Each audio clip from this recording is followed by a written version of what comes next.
പല വിഷയങ്ങളും പറയാനും കമ്മ്യൂണിക്കേറ്റ് ചെയ്യാനുമുള്ള ആഗ്രഹം ഇവർക്കുണ്ടാവും. ധൈര്യമുണ്ടാവും, കഴിവുകളുണ്ടാവും. സ്വന്തം കഴിവിലൂടെ എഴുത്ത്, കല ഇത്യാദി കാര്യങ്ങളിലൂടെ മുന്നേറാനുള്ള ഒരു ശ്രമം ഇവർക്കുണ്ടാവും. 5-ാം ഭാവാധിപൻ ആത്മകാരകനായി മുന്നിൽ നിൽക്കുക, അത് ശുക്രനാവുക, അല്ല 3-5 ഭാവാധിപന്മാർ ഒരുമിച്ച് യോഗം ചെയ്യുക, അതിലൊരു ഗ്രഹം ആത്മകാരകനാകുക, ശുക്രന്റെ ബന്ധമൊക്കെ വരിക എന്ന് പറഞ്ഞു കഴിഞ്ഞാൽ എഴുത്തിലും വായനയിലും അല്ലെങ്കിൽ ആ ഒരു കമ്മ്യൂണിക്കേഷൻ മേഖലകളിൽ, മീഡിയ അതുപോലുള്ള മേഖലകളിലൊക്കെ വളരെ പ്രശസ്തരായിട്ടുള്ള ആൾക്കാരായി മാറുക. അങ്ങനെയുള്ളവരുടെ ജാതകങ്ങൾ ധാരാളം ഉണ്ട്. നിങ്ങൾ എടുത്ത് വെച്ച് നോക്കുക.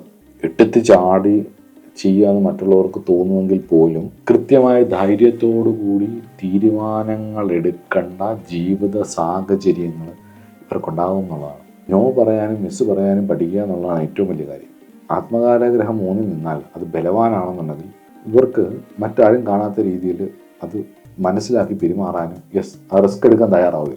റിസ്ക് എടുക്കുക എന്ന് പറയുന്നതിന് കംഫോർട്ടിനെ ബ്രേക്ക് ചെയ്യുക എന്നുള്ളതാണ്. 4-ാം ഭാവമാണ് കംഫോർട്ട്. 4-ന്റെ 12 3. അപ്പൊ കംഫോർട്ടിന്റെ നഷ്ടസ്ഥാനമാണ് റിസ്ക്. അപ്പൊ അത് 3-ാം ഭാവമാണ്. അതുകൊണ്ട് തന്നെ 3-ാം ഭാവത്തിൽ റിസ്ക് എടുക്കുമ്പോൾ ശ്രദ്ധിച്ചെടുത്തില്ലെന്നുണ്ടെങ്കിൽ എടുത്തിയാട്ടമായി പോകും. ധൈര്യം വീര്യം ദുർബുദ്ധിയായി മാറുന്നത് ഒറ്റപ്പാടാണ്. അങ്ങോട്ടോ ഇങ്ങോട്ടോ മാറിപ്പോയോ, ഒന്ന് അങ്ങോട്ടോ ഇങ്ങോട്ടോ മാറിയ എഞ്ചിൻ തവിടുപൊടിയായി പോകും. അപ്പൊ അത് കൃത്യമായിട്ട് വളരെ ഷാർപ്പായിട്ട് എടുക്കുന്ന റിസ്കുകൾ സക്സസിലേക്കും ഒരു എക്സൈറ്റ്മെന്റിന്റെ പുറത്തെടുക്കുന്ന റിസ്കുകൾ പരാജയത്തിലേക്കും പോകും. അതുകൊണ്ട് ശ്രദ്ധിക്കണം. അതുപോലെ തന്നെ സഹോദരങ്ങളുമായിട്ട് ബന്ധപ്പെട്ട വിഷയങ്ങളിൽ ഇവർക്ക് കുറച്ച് കടമകൾ ചെയ്തു തീർക്കാൻ ഉണ്ടാവും.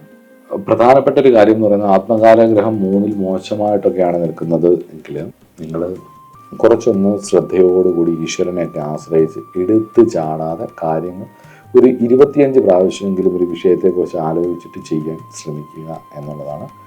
സഹോദരന്മാരിൽ നിന്നോ സഹോദരികളിൽ നിന്നോ ഒക്കെ എന്തെങ്കിലും മാനസിക ബുദ്ധിമുട്ടുകളോ വിഷമങ്ങളോ നിങ്ങൾക്കുണ്ടാവുകയാണെങ്കിൽ ഇത് പൂർവ്വജന്മത്തിൽ നിന്ന് കൊണ്ടുവന്ന കർമ്മത്തിൻ്റെ ഫലമാണെന്ന് മനസ്സിലാക്കി ഈ ദുഃഖം ഞാൻ അനുഭവിക്കേണ്ടതാണ് എന്ന് മനസ്സിലാക്കിയിട്ട് അതിൽ നിന്ന് ഒഴിഞ്ഞു മാറുക. ചെറിയ യാത്രകളോടൊക്കെ താല്പര്യമുള്ളവരായിരിക്കും. അതൊക്കെ ചെയ്ത് സന്തോഷമായിട്ട് മുന്നോട്ട് പോകാം.